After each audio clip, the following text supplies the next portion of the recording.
Baseball in the Boroughs is brought to you by Verizon. With my plan, get exactly what you want and only pay for what you need. Let's talk some Mets baseball with the host of the Subway to Shea podcast, my guy Anthony Rivera, who joins us now. Anthony, we don't really get to talk after wins or good vibes. That has not happened for us a lot this season. Are you feeling the good vibes following this Subway Series victory for the Mets?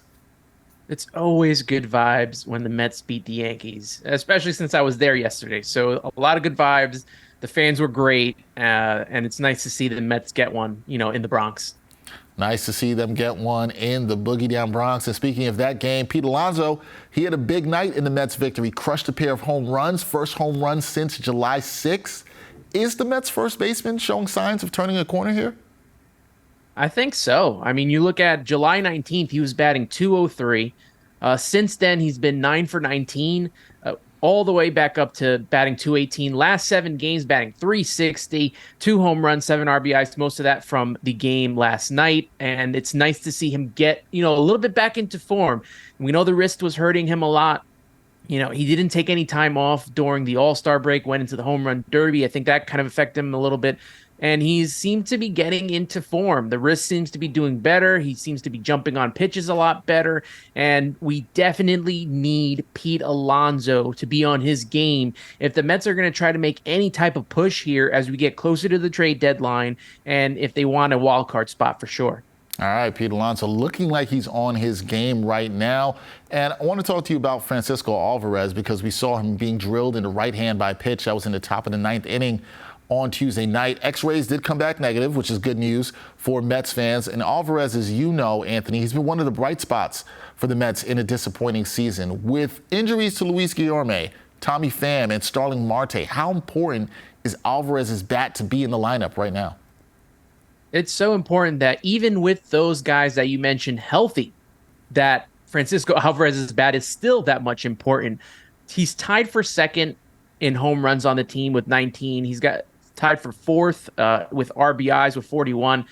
The team is ranked 5th in the National League in home runs, and a lot of that has to do with his emergence. Francisco Alvarez is so important to this team power-wise, a thing that they lacked earlier on in the season. And when he comes up and he hits a big home run, it's very important for this team.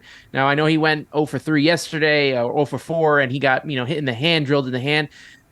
Buck says that is a lot of bit of a worry. Francisco says it's not to worry, but we don't know yet. They're probably going to do more imaging, especially with his middle finger being hurt. But Francisco Alvarez is very important to this offense and to what this team, just like Pete is. He is important to this Met team making an opportunity for themselves to try to get into the postseason. And if they have any chance, they're going to need Francisco Alvarez every day. They're definitely going to need their catcher to be there for them. Now, heading into play on Wednesday, the Mets, they are 7 games out of the final NL wildcard spot. There are 5 games left to play before the trade deadline. So here's a question, Anthony. Are you a believer that this team can make a serious run at the postseason right now? I don't know if it's just being encouraged about what we saw on Tuesday night against the Yankees, but are you in believing mode with these Mets? Yeah, I can't get into believe mode after just one game. Although it was a great game, the bullpen still made you nervous. They can't be doing that with 9-3, 10-4 leads. They're still making you nervous. And the inconsistency is what worries me. Pitching, hitting, bullpen.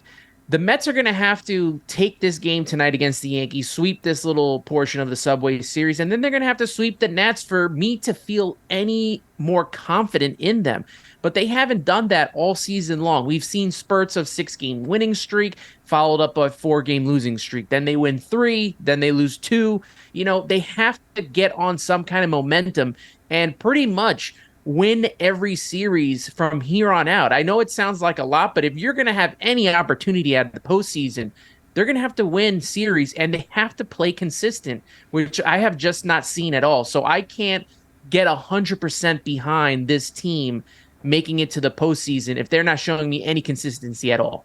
Yeah, haven't seen the consistency at all this season thus far with the New York Mets. Maybe the time is now for them to do it. As I said, there's 5 games left to go before the trade deadline, and we'll have a lot to talk about what the Mets can do, whether they will be buyers or sellers at this year's trade deadline. You know who's going to be on top of it? That would be Anthony Rivera, our guy, the host of the Subway Touche podcast. Anthony, good analysis. Good to talk to you after a Mets win. We haven't done that enough this season. Thank you, man.